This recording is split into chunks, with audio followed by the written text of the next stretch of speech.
Sox in the basement.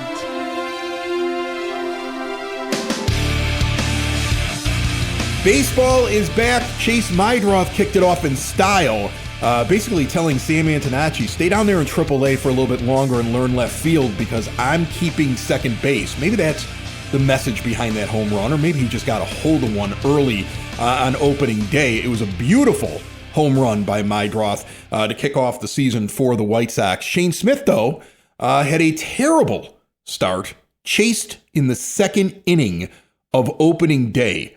Sean Newcomb may not be a starter, but he got in pretty early in the season already. And, here's my thing with Shane Smith, because I know we're going to get comments already. We've already been getting emails and messages through soxinthebasement.com and in the YouTube feed. If you watch the show instead of listening to it on the YouTube channel, a lot of people have already been saying, like, when am I supposed to be nervous about Shane Smith? Be nervous now. It's okay to be a little nervous about him. Look, he was an all-star last year who came out of nowhere as a Rule 5 pickup. If he would have performed the way he performed this spring training, last spring training, he would have been returned to the Brewers. I don't even think he makes the team.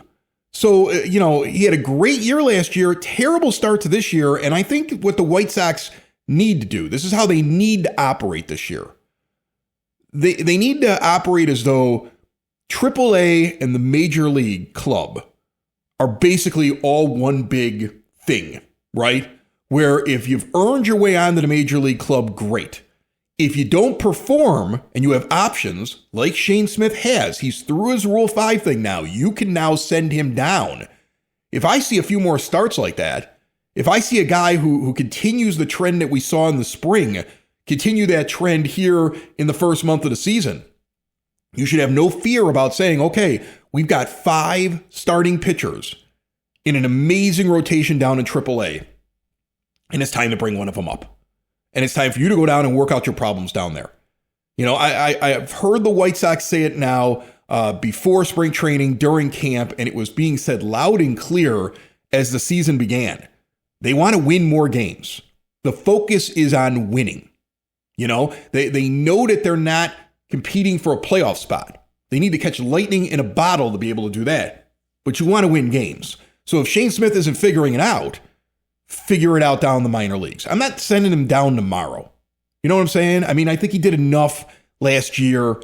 He's shown that he has talent. He was your opening day starter. Great. But again, if the struggles from spring continue in the first month of the season, if it happens to any of these players, right? Anybody on this team that in the first month of the season is struggling and they're able to send that guy down to AAA, because they've got all these young players playing so well down there who played well in spring training that are on the cusp of making it to the majors. That's the competition I want to see all year long. I want to see cutthroat. You know what, kid? You're not working out right now. Go down and figure it out. We're giving somebody else a chance. And if you look at that rotation down in Charlotte, it's pretty amazing. Like I tweeted about it, or I might have just retweeted what somebody else said, but no, I did. I kind of like added a little bit to it. Not a big deal what I tweeted about, but I did send it out. I mean, that rotation, just to kind of break it down for you, you got Hagen Smith, Duncan Davitt, Tanner McDougal, Noah Schultz, Jonathan Cannon as the rotation right now down in AAA. And the first start, it sounds like what they'll be doing is Hagen Smith opening it with Noah Schultz piggybacking. But the next time around in the rotation, they're both on a regular 5-man rotation for both of those guys. To have both those guys in AAA, starting a season in the rotation, going every 5 days, that's big. And Smith pitched well in spring. Tanner McDougal pitched really well in spring. Duncan Davitt was somebody that they thought may get to the major league level, possibly this year, and pitch for them. They have plenty of arms down there. I don't know if Noah Schultz is getting here this year, but let's see how he performs. Jonathan Cannon I know that they need to have 5 starters down there, but I wonder if he ever makes it back up here as a starter, unless it's early in the season. They're not ready for one of those other 4 names yet. And they're like, we need a guy to come up and spot start. And that's why he's still staying stretched out and in that rotation. Because not making it in spring with all those guys down there, there'll become a period of time here this season where he won't even be an option to be brought up. Like his time to get more major league innings is running out. He almost needs something to open up here in the first month or so when they're not ready yet for McDougal, or they don't think that Hagen Smith is ready yet to come up and they want to give him a little bit more seasoning. And they're like, well, we need a pitcher. Maybe they go down there and grab Cannon for a start or two if somebody gets injured. I think that's why I've seen people question, why is he even in the rotation down there? In the early going, he's probably the first call that they make to bring up a pitcher if they need somebody in the early part of the season to pitch for the White Sox. But that AAA rotation's down there. So if Shane Smith falters, if what happened last year isn't what we're going to get this year, I'm not that nervous because I know that they're going to replace several guys in this rotation before the season is out with names that I just read off from Knights baseball. They'll be on their way here, which is exciting. It's pretty. I'm excited about that, and I'm excited about the start of the season. And you know, I'm recording this actually while the game's going on, so I don't know if we won or if we lost. We're losing right now, but I had to record it now because I got an Illini game to watch later on tonight. I got a wake. I got to go to this afternoon. Ed can't do the show today. He's a little fatigued in the rehab hospital, so he's taking the day off. I'm on my way to Louisville this weekend. We got new student accepted weekend. My second child, my 18-year-old, about to graduate high school and go off to college just like his sister did a couple years ago. She went to U of I. He may be going to Louisville. So Bourbon Trail on Dad's weekend sounds like a plan each and every year for the next 4 years. I'm excited about that. All right, Cork and Carry at the Park, 33rd and Princeton, Shadow of the Ballpark, the home of Sox in the Basement. The $1,000 guest bounty has completed itself. We're done. The season has started. I'm going to set up the voting, and we're going to figure out who ended up being the best guest of the offseason. Don Cooper. We had that group that did the biomechanical study. Larry Hawley. We'll get the whole list out there on the social media. We'll announce that very, very soon. I was over there, and I learned while I was over there just the other day. I'm getting everything set up. You know, our big 10-foot or 12-foot banner is going to be out in front of the Cork all year long. You'll be able to see it there when you stop by and eat the delicious food and have a couple of drinks, pregame, postgame, whatever you're doing. But I was down there and I didn't know this until a delivery driver came in, dropping off an order, and he mentioned that it's going to be really difficult this year because they're shutting down 35th Street on game days. And I didn't know that they were doing this. Maybe this slipped by me. But if you're going to the ballpark this year, 35th is going to be shut down all along the ballpark. No traffic whatsoever. In fact, on the night before opening day, it sounds like they're shutting it down all night long. I don't know if that's true or not, but that's what they were talking about all night long, and it's definitely going to be shut down during the day. But for several hours before and after the ball game, 35th Street will be shut down. So when you go to the ballpark for the first time, if that's a street that you rely on, or if you think that may throw off how you get around and get to your parking space, be aware that's what they're going to be doing this year. Unless I've got bad information, but it sounds like I've got very good information. Okay, and they're going to be shutting it down. I don't know if the plan is make it more like Yawkey Way with Boston. Like maybe it turns into a thing up and down the street on game days. I don't know if you're going to draw, with the exception of opening day, that many people that you really need to do it, at least early on in the season, but who knows? A new thing, though, down there. Be prepared for it. And also, one more thing of note, Cork and Carry at the Park has been the proud sponsor of Sox in the Basement. Our relationship with them is going to continue, as it always has. They sponsor the $1,000 guest bounty. They're the home of Sox in the Basement. You get out there for pregame, postgame over at 33rd and Princeton. But coming on Tuesday, a new name will be on the marquee of this podcast. You may have noticed already we've gone from the black background to the white background. That's because it's got to fit the logo of the new front-end sponsor for this season on Sox in the Basement. That announcement coming up on the very next show. Okay, let's go through some things here since the last time we talked. The roster. I was shocked that Curtis Meade didn't make the team because I felt like they had been almost like communicating that to you, that he had had a good spring. And then he looked good in the WBC. But I think getting back from the WBC, there was enough of a backslide that they said no. And then the other interesting thing about that roster and the fact they took so many outfielders is that it sounds like, I mean, first of all, you see Perea, he gets the start on opening day. They go with Benintendi in the DH role. Perea gets to start on opening day. But to take all the outfielders that they took, Tristan Peters made the team. That was the one that Ed was kind of predicting. Like, why isn't there room for him? Derek Hill made the team. That was a guy that I felt had earned his spot on the team, even though he was out of options. But Meade gone, Corey Lee gone. Both of them DFA'd. 38 on the 40-man roster right now. So they got some room for when they got to add a guy to the 40-man, make any kind of move. They only have 38 on the 40-man roster right now. But it sounds like what they're going to do is that there will be times when they're protecting a lead, and they feel Acuna's defense is so good, he may come trotting into the infield, and you may actually see one of those extra outfielders move out into the outfield. And it also sounds like that they feel as though they're going to have to keep Benintendi in the DH role a lot. Like, I don't know how often he plays the outfield. It may be easily a 50-50 split. And so they decide they're going to keep a bunch of outfielders. That's why you have Derek Hill on the team. That's why Tristan Peters is on the team. Luis Angel Acuna on the team. Perea on the team. You know, you have all the Austin Hayes, of course, on the team. But you have all these guys that can play out in the outfield, and you got a guy in Acuna who can move into the infield. And so there's a little bit of positional versatility, and they can late in the game go to even a more defensive outfield, and they kind of change some things around. That seems to be the plan with this roster. I find it really interesting. You got to get a lead, though, to be able to start doing that. Something that, as I sit here and look at this game as it's going on while I'm recording, they do not have. All right.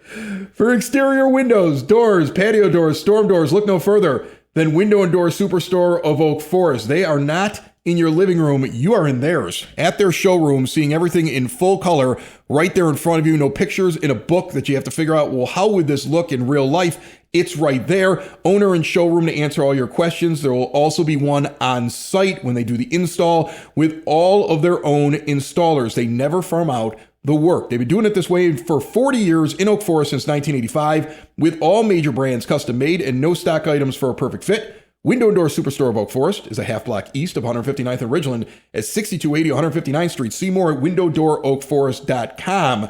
People send in comments all the time at soxinthebasement.com, and DJ sent a message today on opening day as I'm recording this episode coming out the day after opening day for the White Sox. And DJ says, are the Sox playing today? By the discussion on Chicago sports radio stations, including their flagship, you wouldn't even know it. The host on that station had a bit where one of the hosts pretended not to know anyone's name on the starting lineup. If I'm Will Venable, I'm playing that from the flagship station every week in the locker room. That'd be good motivation. These are the guys that actually air your broadcast. And they're making fun of the fact they don't know who any of you are, which is an absurd bit. I don't know if that actually happened, but if that actually happened, there are plenty of guys on this roster from last year. And there's some really good young talent on this team. It's insulting. I don't expect the situation to fawn all over them. I don't expect the station to fawn all over them like the Cubs station does for them, but the lack of respect is just annoying. DJ, there's a reason why there are so many White Sox podcasts. And there's a reason why they do so well. I mean, we've talked about this before. I mean, I've explained this to people. The numbers of Sox in the basement grow in the offseason. Now, that's astounding, right? When you think about that, there is no baseball. Why would more people discover this in the offseason? We get all of our growth in the offseason. Then we hold steady as the season goes on. But our growth always comes in the offseason because nobody's talking about the team. Because the White Sox become something that nobody in mainstream media in the city of Chicago talks about. And you're right. I mean, look, I wasn't listening to the flagship station. I was listening to the other one earlier today. No mention. Like the White Sox don't even exist. And actually, no, there was a mention where as a group, whoever it was that was on the air talking at the time, all decided that they were going to win. They were going to lose 98 games or something like that. This team is better than that. If the Sox go out and lose 98 games, I'm disappointed. with all this young talent, with this, we are going to focus on winning thing, I'd be disappointed. I don't think Sox fans expect that, and I think it's insulting to just throw that out there. But here's the thing: we're going to be the kicking post for a while. We're always like the second team anyway, and this team has been bad. It's been bad for years. It's been run poorly for decades. I had somebody ask me the other day, what do you think the crowds will be like this year at White Sox games? I believe they're going to increase. And I think they're going to increase because fans who said, I don't like the owner, I don't want to give him money, now have Justin Ishbia doing stuff. And even though he doesn't have the team yet, those people are saying, maybe I will go to more games. Jerry's not there for long. Why am I denying myself the White Sox baseball in person, right?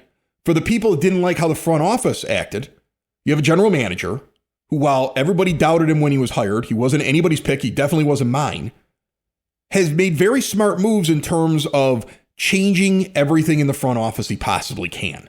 If the old man doesn't give him any money, he goes and fixes, your international scouting and facilities that you have and the scouting department. And he brings in people from outside the organization. We've talked about this, right?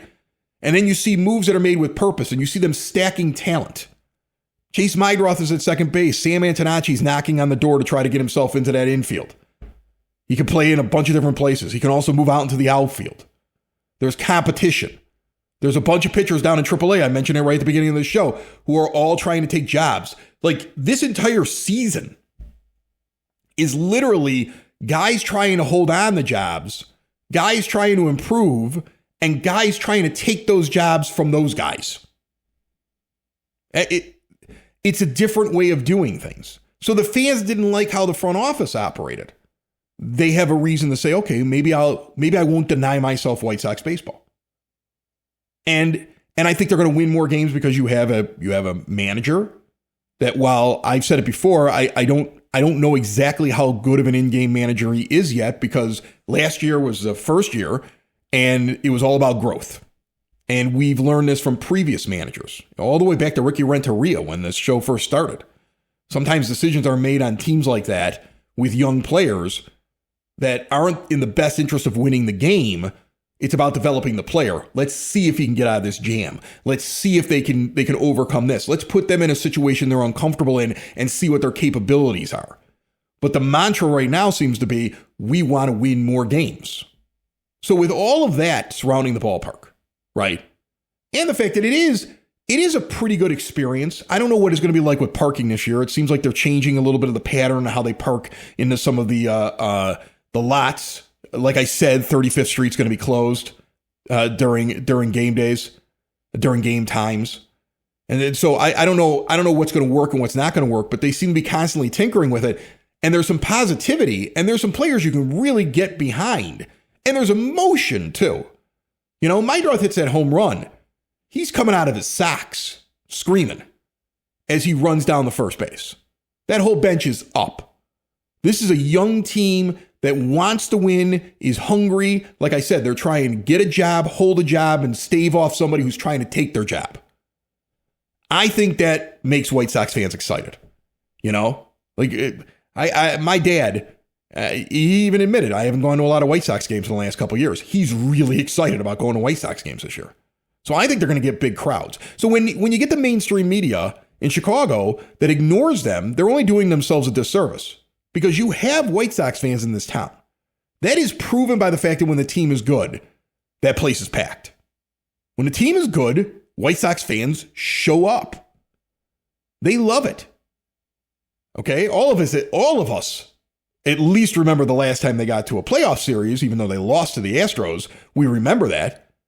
Many of us remember 2005, even the blackout game in 2008. Many of us remember what it was like in 2006, where that was the hottest ticket in town. Everybody was going to White Sox games. They had great attendance there. If you put a winner on the field, Sox fans come out. They didn't stop being Sox fans. They just haven't had the motivation to be there. I mean, Luis Robert Jr. took a shot at the team. You may not have noticed it, but it was something that got put out in by New York media. New York Post writer Mike Puma put out this quote by Luis Robert Jr. Quote, "I'm sure that Thursday," that's their opening day, so that's today actually, and we're this is yesterday. But here was his quote: "I'm sure that Thursday the stadium is going to be packed, which is something that over the last few years in Chicago I didn't get to experience that. It's going to be a new experience for me." You know, Luis, you were barely on the field the last few years. You always had a problem. You were one of the guys that was supposed to be the centerpiece of a team that was going to be good. You completely failed to be that. And over the last few years, you averaged .223 at the plate with an OBP, on base percentage, of under 300. So if not a lot of people were showing up to games, you may have been a factor in that. Keep your mouth shut and good luck with the Mets. Try to stay healthy this year. Sox fans show up. And the White Sox, if they become relevant, you see that kind of thing. I blame the ownership of the team and the way things operated before Chris Getz got in there and started changing things on the reason why they are down, on the reason why they are irrelevant. But don't forget this, Sox fans. Remember it. Remember it when it's not covered and then all of a sudden they start to cover it. Remember when everybody all of a sudden becomes a White Sox fan on the radio, when they're good again, when they jump back on the bandwagon. Okay? But again, that's why, DJ, I love that letter because it's true. I've been frustrated all day myself. I've been listening to the radio, driving around and doing things. It's opening day. I'm not a big talk radio guy because I do this. But on days like today, I wanted to hear the buzz about the White Sox. There was not very much of anything.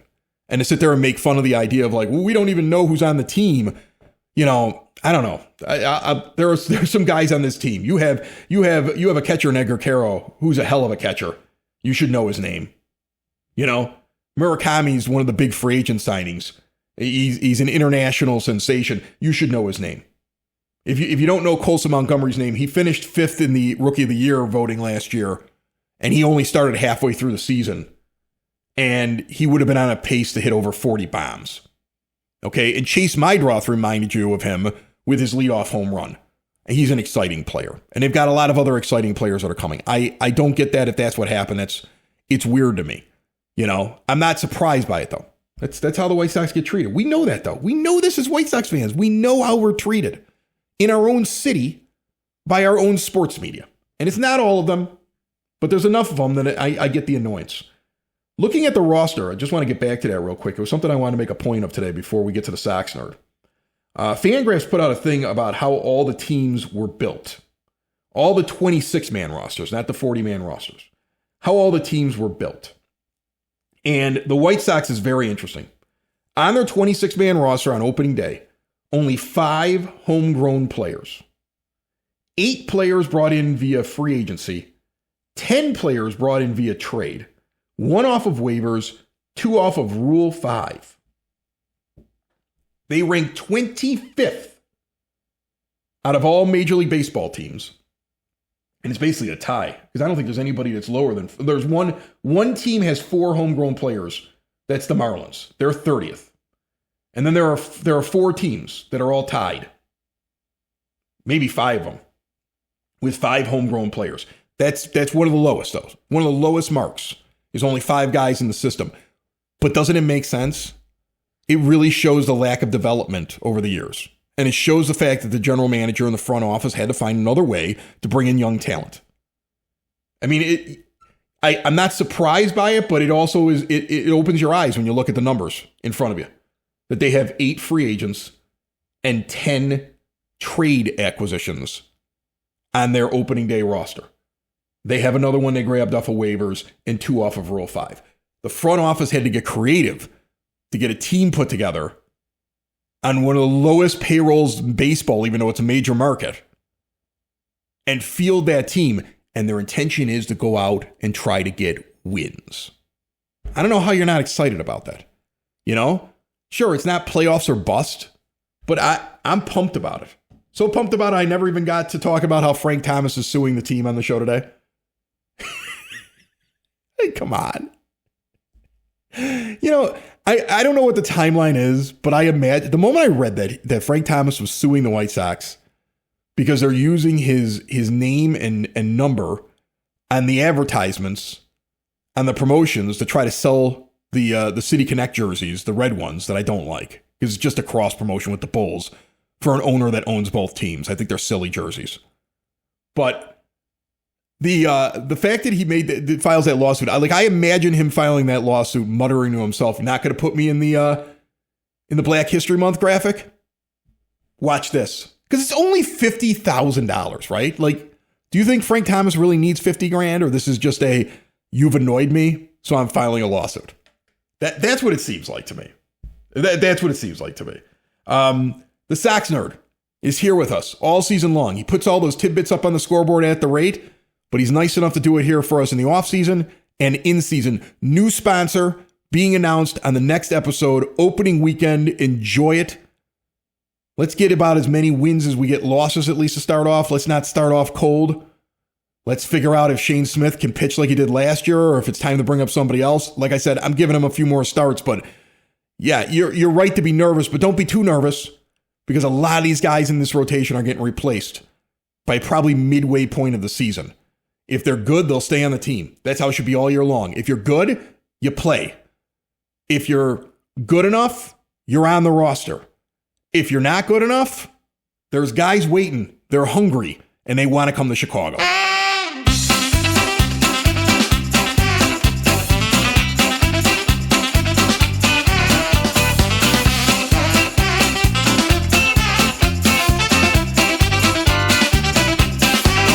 That music means the Sox nerd Dave Marin is on the line with his trivia and nuggets and all those tidbits like he does on the scoreboard at the rate each and every home game. But he also brings much, much more to us here on Sox in the Basement, brought to you by the Village of Lamont. Want to experience a downtown with real history, great eats and drinks, and green spaces filled with adventure? Visit the Village of Lamont. Shop, dine, drink, explore. Check out the Lamont Unlocked podcast with yours truly. It is a blast to do. I believe my next episode, which I'm recording after I record this show, is a run club that originates out of a brewery in Lamont. They have something going on for everyone. See it all at lamontdowntown.com. Nerd, what do you got for me? Chris, leading off a White Sox stumper. Who made his only 2 opening day starts for the Sox 5 years apart at different positions? I'll have the answer at the end of this riff. A few insights on opening day. I'm always humbled by this day. Before the start of every opener, I've attended one since 1976, I pause to grasp and control my emotions of the day. I took my family to openers. My dad took me and my brother to openers. His dad took him to openers. Hopefully my grandkids will attend a few. It is an event that connects me to those in my life, past and present. I hope it does the same for you. It's also kind of overwhelming from a historical perspective. Opening day marked the start of the Sox 127th season in Chicago. There aren't that many institutions that have been in the Windy City that long. When you think of Chicago cornerstones like the Bears or the Blackhawks or Mount Carmel or St. Rita or Soldier Field or the Walnut Room, things that have been around forever, the Sox have been in Chicago longer than all of them. I adore the continuity of the White Sox, and it all revs up again on opening day. Some nuggets? This was the Sox third opener in Milwaukee. In each of their first 2, a Sox player led off the game by making his major league debut. In 1985, it was Ozzie Guillen, and a decade later, it was Ray Durham. In another crazy coincidence, both collected their first big league hits in that game on bunt singles. That trend stopped this year because Chase Meidroth led off. The only way it could have continued is if pitcher Jetixon Paez hit leadoff in Milwaukee on Thursday. He was the only player on the Sox opening day roster with no big league experience. The Sox opened 2026 against the Brewers, who won 97 games a year ago. The last time the Sox started a campaign against a team coming off a better season was in 2023 when they faced the Astros, who won 102 the year prior. The Sox will open their home campaign on April 2nd against the Toronto Blue Jays, the defending American League champions. The last time the Sox opened against the AL champs at home was in 1989 when they lost to Oakland 7-4. That was a bizarre one. That was manager Jeff Torborg's first home game, and the Sox played horribly. The only highlight was Matt Marullo's first career homer, which was the final opening day round tripper in the history of Comiskey Park, but it came during a brief power outage, so there were no fireworks, and I'm not even sure there are highlights of the blast. The Sox have also opened at home against the reigning AL pennant winners in 1980 against Baltimore, when Harold Baines made his big league debut, in 1973 against Oakland when Streakers invaded Comiskey Park, in 1945 when they beat St. Louis in the Browns' first game after their only World Series appearance, in 1935 with a win against Detroit, and in 1908 and 1909 with victories over the Tigers and Ty Cobb. And one last thing on the beauty of opening day, if you don't mind. My favorite was in 2021. That was the year Lance Lynn fired a complete game shutout and Yermin Mercedes, the Yerminator, launched a 485-foot home run. More than that, though, what made it memorable for me was the action in the stands. About 5 minutes before the game, the scoreboard displayed nothing but fans. Young fans, old fans, families, happy fans. It was unbridled joy and happiness. I found those 5 minutes, with Lynyrd Skynyrd's Simple Man as a soundtrack, among the most meaningful moments I've spent in that place, and I've been there the whole time. We were just coming out of the shutdown then, and it was still a nervous time. That spontaneous glee reminds us of all that once was good, and that could be again. It was so fitting that that moment happened on opening day, and I think of it often. Before I get to my stumper answer and zinger, let me remind you that gems like these and others are available on my blog, which you can access at soxinthebasement.com. I'm also posting daily on X and Threads. Darren Jackson is the stumper answer. He started the Sox 94 opener in right and the 99 opener in center. My zinger, I made a crack about pitcher Jetixon Paez batting on opening day. Of course, we know that didn't happen, but pitchers used to hit. The last Sox pitcher to hit safely on opening day was Gary Peters, who homered in the '69 premiere in Oakland. That's not surprising since Peters is the greatest hitting pitcher in Sox history. That's it, Chris. Probably more than you wanted to know about opening day, Milwaukee, and Matt Marullo. Sox in the basement. Sox in the basement. Sox in the basement. Sox in the Basement. Heard everywhere podcasts can be found, and always on soxinthebasement.com.